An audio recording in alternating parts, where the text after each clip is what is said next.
In this video, I'm going to show you how you can download and install the MotoGP 25 game on your PC. So let's get started right away.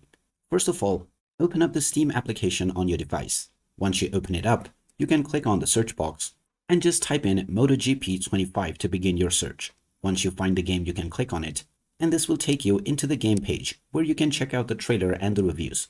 If you scroll down, you can find the Add to Cart button, which you can click on based on your desired bundle or edition. After clicking on it, you can click on View My Cart in order to continue towards your payment. Now, you can use your Steam Wallet balance or any one of the payment methods from the drop-down menu. Just enter your credentials and your billing information. You have the option to save it for later use as well by clicking on the checkbox. As soon as you complete your payment, the game will be added to your library, and then you can just choose your install location to begin your installation. Then just wait for a while until the process is completed. And once it is done, you may start enjoying the MotoGP 25 game on your PC. So there you have it. That is how easy it is to download and install MotoGP 25 on your device.